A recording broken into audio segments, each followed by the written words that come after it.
Hello, I'm Max Mortillaro from TECHunplugged, and today we're going to talk about Optane memory. This is in line with the Intel Memory and Storage Moment 2020, a virtual version of the Intel Memory Summit, which happens usually every year.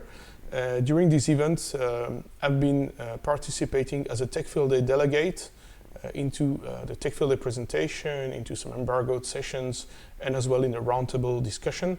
So you can find the whole coverage at www.techfieldday.com in the Intel Memory Summit 20 session. There is also some coverage we did about the product announcements on our own blog at techunplugged.io/blog. And I already did a quick video which was covering, let's say, Intel Optane in the context of storage architectures. And now we're going to focus about Intel Optane persistent memory and what that means for the industry. So Intel Optane has two, or rather even three operating modes. One of those modes is called the memory mode, and we covered that in the past. The memory mode, to say it simply, is a mode where you can use Optane, a persistent memory, as an extension of the physical DRAM or volatile RAM on a system.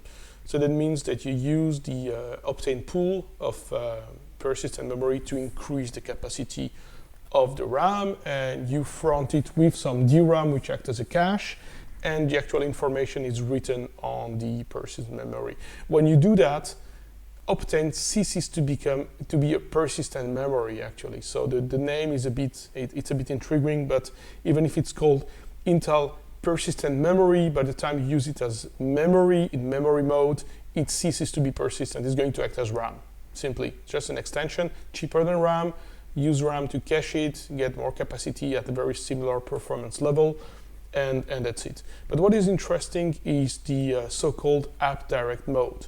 So app direct mode is a novel way of using persistent memory in the sense that it becomes memory addressable just like any physical volatile memory by an hypervisor or by an operating system which is persistent memory aware.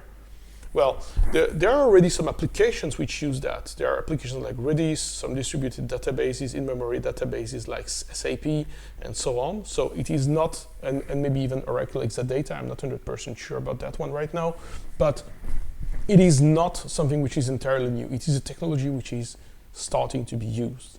But the thing is, if you think down the line, we've been storing data on our systems into persistent storage. RAM was expensive, RAM was volatile, and it was byte addressable.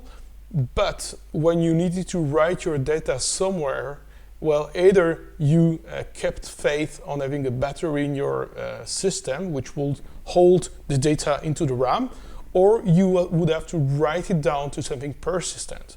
It used to be tapes, it used to be floppy drives, it used to be hard drives. Now it is primarily flash. I mean, by no means have hard drives or tape drives disappeared. They are less, let's say, they are less responsive, they are slower. So we've kept those tiers for, let's say, capacity use cases. But if you're looking at the flash memory that we're using in our system, this is persistent memory. You write your data, it changes the state of the memory cell, and it remains there persistently even if you turn the power down. But what that means is that you have a data structure which is in an application memory page in RAM, and you somehow need to convert the data to be written in a block format, or in an object format, or even as a file. But in any ways, it is not a memory page containing memory instructions. It becomes a structured file or an unstructured data file, whatever, and it goes in the drive. Now, what PMEM does is that you have memory, volatile memory on your system, which you can use to run whatever instructions, but your data in memory, you no longer need to write it in a file to a system. It doesn't need to go through the I/O bus, through the storage controller, and be written to an external drive. It can be written directly just next to the DIMM into persistent memory. And it can be addressed as memory pages. So you don't need to have to do a read, a write, whatever. You just write the memory directly, you read the memory directly. So that's kind of a revolution, because the way we've been writing applications the past 20, 30, 40 years perhaps was that we write data somewhere. And now you use functions in your application, probably like write or save or whatever. Maybe some of these functions are APIs, system calls in your operating system to write the data.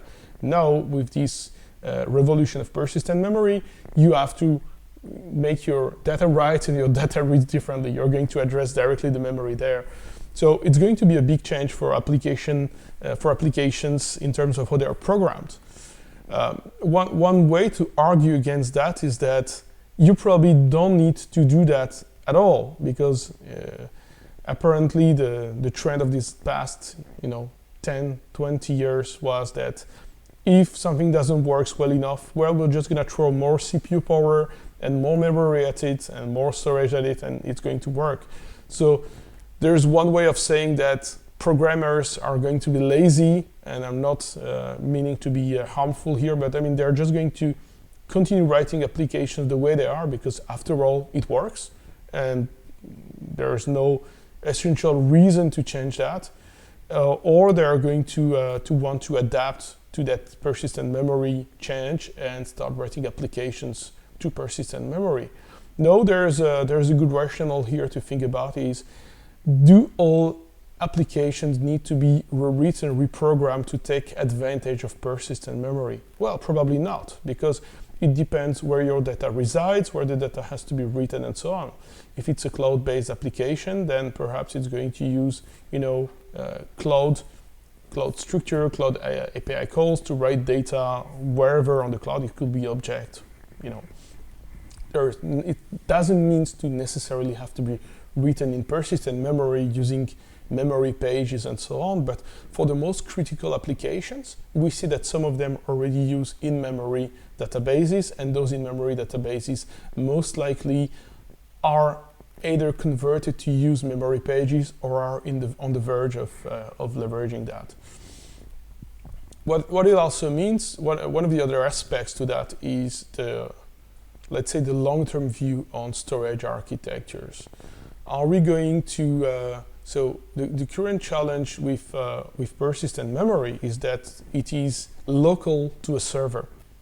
So unless we come up with, let's say, an architecture where you can write directly from one host to the memory of another host, then most of the data will remain local. So that means that there has to be some kind of, let's say, synchronization, some kind of, let's say, a frame, a mesh, whatever you want to call that, a kind of grid, which ensures that the data, even though in memory and in persistent memory, is consistent across nodes.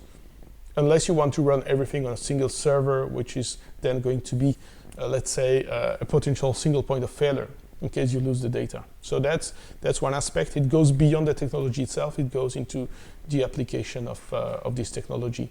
The other aspect as well is whether data has to remain persistently in memory, or if some of the data is then backed up somewhere else. Maybe it can reside persistently in memory, but it can be backed up somehow, or copied or cached, whatever you want to call that.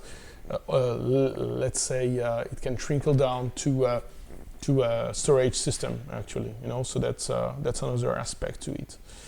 So it's kind of a brave new world, a kind of an unknown world here about what's going on with persistent memory, how it's going to shape our architectures in the future.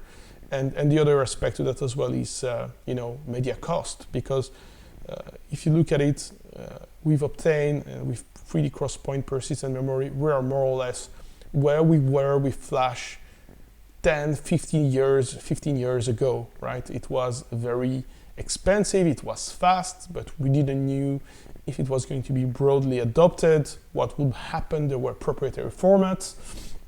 The industry had not exactly standardized. And the same if you look at 3D cross-point or Optane, that was produced as a joint venture between Intel and Micron.